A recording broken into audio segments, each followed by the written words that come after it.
Moi, j'ai atterri à l'hôpital donc sur la demande pressante de ma fille, qui avait eu dans son entourage au lycée donc deux papas de ses copines qui étaient décédés, donc des types qui avaient le même profil que moi, à peu près le même âge, un boulot un peu stressant, et qui sont morts du cancer, quoi. Donc ça a traumatisé un peu ma fille, et puis elle m'a demandé donc d'arrêter de fumer. Elle a eu la démarche également d'appeler l'hôpital pour centre anti-tabac pour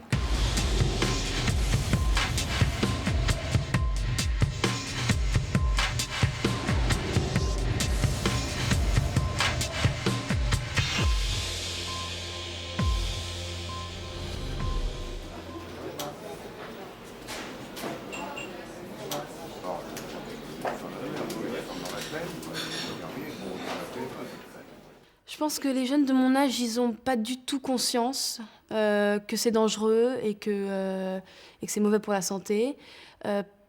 Parce que ils sont pris dans un espèce de cycle, dans un espèce de mouvement, qui fait que de toute façon, il y a des choses plus graves et que tout le monde le fait. Donc comme tout le monde le fait, ça n'a aucune importance. Jean-Paul a commencé de fumer, il avait 20 ans. Et à 46 ans, il est mort donc d'un cancer au poumon après avoir fumé un paquet au quotidien. Le tabac est une plante originaire d'Amérique. Les feuilles du tabac sont séchées et finement hachées, fermentées, mélangées à des arômes qui vont en personnaliser le goût, puis consommées sous forme de cigarettes, cigares ou tabac pour pipe ou à rouler. Le tabac est riche d'une substance psychoactive, la nicotine, et il contient plus de 4000 produits dont la plupart sont nocifs. Dans une bouffée de tabac, on trouve pêle-mêle du monoxyde de carbone, du benzène, de l'arsenic, de l'ammoniac, du nickel, produits qui entrent dans la constitution des goudrons. Si la nicotine est responsable de l'accoutumance, ce sont les goudrons qui tuent à petit feu.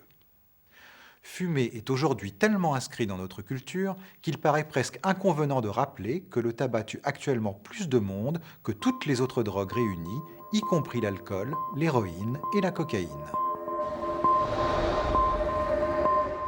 Je me suis mise à fumer régulièrement quand j'avais 14 ans. Mon quotidien à moi de fumeuse, c'était pas une cigarette au réveil, c'était une cigarette après le petit déjeuner et la dernière avant de me coucher.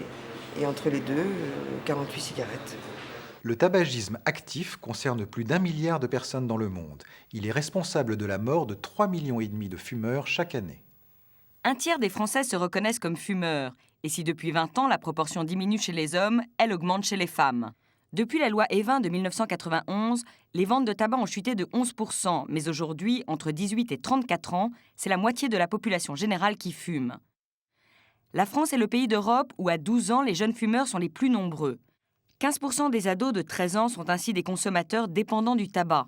Et pour ceux-ci, l'influence du tabagisme des parents et des adultes qui les entourent est fondamentale. Ce qui m'a donné envie de fumer, d'abord, c'est ma mère. Je la voyais fumer et je trouvais je la trouvais très belle en fumant et je trouvais ça assez sensuel. On fume pour avoir une contenance, on fume pour éviter la timidité, on fume pour travailler, on fume pour trouver de l'inspiration. Et oui, ces effets du tabac, plaisir, détente, stimulation intellectuelle, sont liés aux effets psychoactifs de la nicotine. En outre, le tabac augmente la tension, provoque une légère euphorie et a un effet coupe-faim. Chez l'adolescent, la découverte du tabac s'accompagne souvent de l'envie de faire comme les copains, de transgresser un interdit, mais aussi de se sentir mieux dans sa peau, de dissimuler sa gêne derrière un écran de fumée. Mais attention, la dépendance au tabac s'installe rapidement. Je crois que la cigarette est devenue une dépendance à partir des moments où on ne fume plus par plaisir. Et ce qui pour moi représentait 90% des cigarettes. Fumer peut provoquer des effets désagréables immédiats, toux, nausées, maux de tête, diminution de la possibilité d'accomplir des efforts. Ce n'est que le début d'une longue et inexorable dégradation physique, responsable en France, selon une estimation, de 60 000 décès en 1990. J'ai expliqué au médecin qu'il avait craché un crachat vraiment rouge et mousseux et qui venait du poumon pour moi. Donc il était très attentionné, il écoutait le poumon et ce poumon il ronronne vraiment. Et de là, il lui a donné des aérosols pour pouvoir les nettoyer un peu. plus des radios. Et hélas, on a découvert qu'il avait un cancer au poumon. La dangerosité physique est surtout contenue dans les goudrons. Les dépôts de goudron sont néfastes pour les dents et la bouche. Ils dénaturent les papilles gustatives et l'odorat. Le goudron est épais, noir et visqueux. Et s'il est indispensable pour imperméabiliser une route, lorsqu'il tapisse nos 70 mètres carrés de tissu alvéolaire qui composent les poumons, il les encrasse et il attaque les cellules. Les cellules attaquées par le goudron deviennent folles. Et pour se défendre, elles se multiplient tellement qu'elles peuvent finir par provoquer un cancer du poumon, mais aussi des bronches, de la bouche ou de l'œsophage.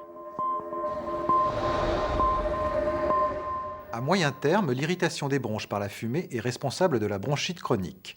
Le rétrécissement des artères expose le fumeur à l'infarctus du myocarde. Une femme enceinte fait courir à son enfant des risques de prématurité et de petit poids à la naissance.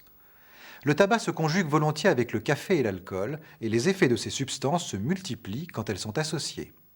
Enfin, il faut savoir que les fumeurs exposent les non-fumeurs au danger du tabagisme passif, c'est-à-dire aux mêmes problèmes de santé que ceux que nous venons de décrire. On est constitué de la cigarette pendant des années, et du coup arrêter, ça représente une folie, parce qu'on se dit mais on ne peut pas vivre sans cette béquille. C'est une béquille psychologique, c'est une béquille de travail, et c'est une béquille chimique. En effet, à long terme, ce qui frappe avec le tabac, c'est la puissance de cette dépendance provoquée par la nicotine. En outre, l'habitude de fumer dans certaines conditions induit un besoin compulsif dont il est difficile de se détacher et qui peut ressurgir même après de longues périodes de sevrage. Pour arrêter de fumer, l'abstinence totale est préconisée. Certains vantent les mérites de l'acupuncture, d'autres ceux de la relaxation, d'autres encore le fil dans l'oreille. À chacun sa méthode. Il est néanmoins conseillé d'initier un traitement dans un centre de sevrage tabagique ou auprès d'un médecin généraliste. La base de ce traitement, c'est la substitution nicotinique à l'aide de gomme à mâcher ou de patchs à coller. Jean-Patrick Juguet se bat contre son tabagisme depuis 20 ans. À son actif, une consommation de 2 à 3 paquets de cigarettes par jour et plusieurs tentatives d'arrêt, rien n'y fait. Mais ça, j'y crois pas. Moi, j'ai atterri à l'hôpital sur la demande pressante de ma fille, qui avait eu dans son entourage au lycée deux papas de ses copines qui étaient décédés, des types qui avaient le même profil que moi, à peu près le même âge, un boulot un peu stressant, et qui sont morts du cancer, quoi. Donc ça a traumatisé un peu ma fille, et puis elle m'a demandé d'arrêter de fumer. Elle a eu la démarche également d'appeler l'hôpital pour centre anti-tabac pour que j'arrête complètement de fumer. Les services hospitaliers de tabacologie se développent. Il y en a aujourd'hui plus d'une centaine en France. Ils évaluent au cas par cas la dépendance physique et psychologique et proposent des traitements à base de substituts nicotiniques comme les gommes ou les patchs. Quand je mets 3 patchs et que je les garde 24 heures, j'ai un mauvais goût dans la bouche, j'ai la bouche pâteuse. Donc effectivement, il y a un certain dégoût à prendre une cigarette derrière. Mais enfin bon, c'est quand même pas suffisant puisque... Vous la prenez quand même avec... Ça vous est arrivé d'avoir 3 patchs et de prendre une cigarette? Ah oui, non, et là, vous n'avez pas eu mal à la tête? Non. Objectif du traitement, apporter aux fumeurs la même dose de nicotine que leur consommation de cigarettes. Le traitement de substitution, ce n'est pas un traitement miracle. Il n'y a pas de traitement miracle pour arrêter de fumer. Ça permet simplement de passer le cap du sevrage d'une manière la plus confortable possible, en limitant extrêmement les envies de fumer, en les rendant gérables. Et puis, on empêche l'agressivité, la prise de poids, etc. Donc, c'est un traitement qui permet de rendre les choses confortables chez quelqu'un de motivé et de suivi parallèlement. Ici, on prend le problème de la dépendance au sérieux. Un suivi médical, semaine après semaine, permet de diminuer les doses progressivement, tout en accompagnant psychologiquement les patients afin de prévenir les rechutes. Il y a aujourd'hui des médecins capables et des équipes médicales capables d'aider les fumeurs à arrêter de fumer et qu'il faut sortir de ce sentiment de culpabilité, de « je suis nul, j'y arriverai jamais ». Même les meilleures raisons du monde, moi je pense aux gens qui sont malades de leur tabac, parce que vous, c'est pas votre cas, hein, vous n'avez pas de maladie physique liée à votre tabagisme, mais quand ça arrive, même d'avoir eu un cancer lié au poumon, etc., ça ne suffit pas toujours à faire prendre la décision de s'arrêter. Cette méthode a fait la preuve de son efficacité. Elle permet de multiplier par 2 ou par 3 les chances de succès pour arrêter de fumer. Aujourd'hui, j'ai pas arrêté de fumer complètement. Néanmoins, j'ai nettement baissé ma dose de consommation. Je suis à 10 ou 15 cigarettes. Et j'ai l'espoir et la volonté d'arrêter d'ici quelques jours.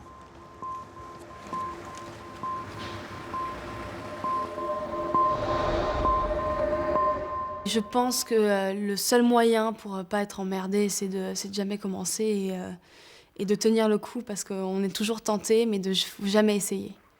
Les gros fumeurs vivent en moyenne 15 ans de moins que les autres. Un seul moyen de réduire les risques ? Arrêter définitivement de fumer. Mais il faudra tout de même plus de 5 ans d'abstinence pour diminuer le risque de cancer du poumon. En revanche, les risques cardiovasculaires seront presque immédiatement réduits. Limitez la consommation d'autres excitants, comme le café et l'alcool, qui appellent la cigarette. Méfiez-vous des crises de boulimie compensatrices. Pensez à d'autres automatismes, croquer un fruit ou mâcher un chewing-gum, et surtout ne tirez jamais une bouffée de la cigarette d'un copain. Si vous voulez continuer à fumer, pensez à respecter les non-fumeurs. Personnellement, je travaille dans une entreprise qui ressemble à un cendrier. Tout le monde fume. 90% des gens fument dans ma boîte, et c'est des gros fumeurs.